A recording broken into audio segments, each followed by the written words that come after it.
نکال کر انہیں مارا تو انہیں مار ہی ڈالا۔ پھر نبی اکرم کے پاس آئے اور ان سے اسے بیان کیا تو آپ نے فرمایا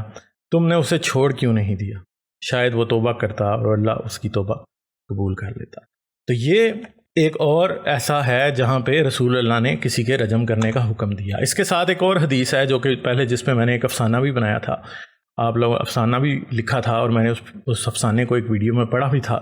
تو آپ لوگ اسے کیا کر سکتے ہیں، اسے میں اس کا لنک ڈال دیتا ہوں اس ویڈیو کے ڈسکرپشن میں، وہ بھی آپ جا کے ضرور افسانہ سن لیجئے گا۔ تو یہ ایک یہودی اور ایک یہودیہ کا قصہ ہے جو کہ رسول اللہ کے سامنے لائے گئے اور ان کے ساتھ کیا معاملہ ہوا آئے اس حدیث میں ہم دیکھتے ہیں۔ تو یہ حدیث نمبر 6819 ہے بخاری کی۔ ہم سے محمد بن عثمان نے بیان کیا، کہا ہم سے خالد بن مخلد نے بیان کیا، ان سے سلیمان بن بلال نے، ان سے عبداللہ بن دینار نے بیان کیا اور ان سے عبداللہ بن عمر نے بیان کیا کہ رسول اللہ کے پاس ایک یہودی مرد اور ایک عورت کو لایا گیا جنہوں نے زنا کیا تھا۔ نبی کریم نے ان سے پوچھا تمہاری کتاب تورات میں اس کی سزا کیا ہے؟ انہوں نے کہا ہمارے علماء نے اس کی سزا چہرہ کو سیاہ کرنا اور گدھے پر الٹا سوار کروانا تجویز کی ہوئی ہے۔ اس پر عبداللہ بن سلام نے کہا یا رسول اللہ ان سے تورات منگوائیے۔ جب تورات لائی گئی تو ان میں سے ایک نے رجم والی آیت پر اپنا ہاتھ رکھ لیا اور اس سے آگے اور پیچھے کی آیتیں پڑھنے لگا۔ عبداللہ بن سلام نے اس سے کہا کہ اپنا ہاتھ ہٹاؤ، اور جب اس نے اپنا ہاتھ ہٹا دیا آیت رجم اس کے ہاتھ کے نیچے تھی۔ نبی کریم نے ان دونوں کے متعلق حکم دیا اور انہیں رجم کر دیا گیا۔ ابن عمر نے بیان کیا کہ انہیں بلات مسجد نبوی کے قریب ایک جگہ میں رجم کیا گیا۔ میں نے دیکھا کہ یہودی عورت کو مرد بچانے کے لیے اس پر جھک پڑتا تھا۔ تو یہ تو ایک بڑی ہی کلیئر سچویشن ہے کہ یہ دونوں جو تھے یہ ایک دوسرے سے پیار کرتے تھے، اور ہم نہیں جانتے کہ ان کے سرکمسٹینسز کیا رہے ہوں گے، کہیں کہ کوئی فورس میرج کا چکر تو نہیں تھا، کوئی اور معاملہ تو نہیں تھا، یہ چیزیں ہمیں نہیں معلوم۔ اور یہ جو دو لوگوں کا آپس میں سیکس کا معاملہ ہوتا ہے یہ اتنا سیدھا معاملہ نہیں ہوتا، اس میں بہت سے سوسائٹل پرابلمز جو ہیں وہ انوالو ہوتے ہیں۔ جیسے کہ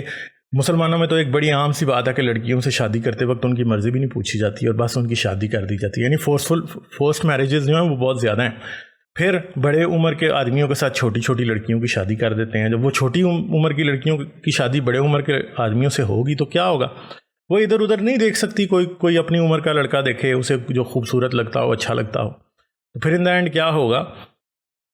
ہو سکتا ہے کہ وہ کسی اور کی طرف اٹریکٹ ہو جائے اور بات جو ہے وہ آگے بڑھ جائے اور پھر آخر کار جو ہے یہ سزا جو سنسار والی یا رجم والی سزا ہے اس تک بات پہنچ جائے۔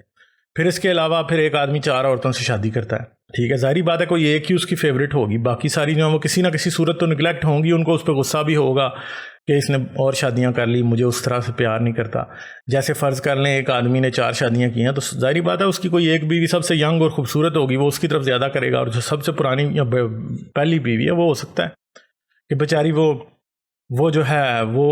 اس کو اتنی اٹینشن ہی نہیں ملتی اور وہ کہیں ادھر ادھر دیکھنے لگے۔ جب وہ ادھر ادھر دیکھے گی تو کسی اور سے اگر وہ سیکس کرے گی تو اس کے اوپر پھر جو ہے وہ رجم لگ جائے گا اور وہ سنسار کر دی جائے گی۔ اس کے ساتھ ساتھ اگر کسی کی فورسڈ میرج ہوئی ہے، وہ اس آدمی کے ساتھ رہنا ہی نہیں چاہتی، تو کیا اگر وہ کسی اپنے پرانے ہی جس کے ساتھ وہ شادی کرنا چاہتی تھی اس کی طرف ہی دیکھ رہی ہے یا اس کے ساتھ وہ انوالوڈ ہے تو پھر بھی اس پہ رجم لگے گا؟ جب اس پہ رجم لگے گا تو بیسیکلی یہ تو بڑی غلط بات ہے کہ ایک لڑکی جس کے ساتھ پہلے یہ زیادتی ہوئی کہ اس کی زبردستی شادی کر دی گئی، ایک حساب سے اسے بیچ دیا گیا اور بعد میں اس پہ رجم بھی لگ جائے، یعنی اس بات کی سزاوار ٹھہرے وہ جو گناہ اس نے کیا ہی نہیں، جو گناہ اس کے ماں باپ کا ہے کہ انہوں نے اس کی غلط شادی کی، اسے فورسڈ میرج میں لیا۔ پھر اس آدمی کا بھی قصور ہے جس نے ایک ایسی عورت سے شادی کی جو اس سے شادی کرنا ہی نہیں چاہتی تھی، پھر پورے معاشرے کا یعنی پوری سوسائٹی کا قصور ہے اس میں، اور سزا اس عورت کو اور اس آدمی کو مل رہی ہے جو کہ اس ایکٹ میں انوالو ہے۔ تو یہ سنسار تو پھر اس آدمی کو بھی کرنا چاہیے جس نے اس سے اس کی مرضی کے خلاف شادی کی، یا ان ماں باپ کو بھی کرنا چاہیے جنہوں نے اس کو پیسے لے کے بھیج دیا، ٹھیک ہے۔ تو یہ ان سب کے اوپر بھی حد لگنی چاہیے، ان کو بھی سزا ملنی چاہیے، تو ان کو کیوں نہیں ملتی؟ تو اسلام مطلب آپ دیکھیں کہ کتنی شیلو ایک سوچ ہے کہ صرف اور صرف اس بات کو دیکھ رہا ہے کہ کسی نے شادی کے بغیر یا ایک جگہ شادی شدہ ہوتے ہوئے کسی اور کے ساتھ سیکس کیا تو اس کے اوپر رجم لگے گا، ٹھیک ہے، اور وہ سنسار ہوگا۔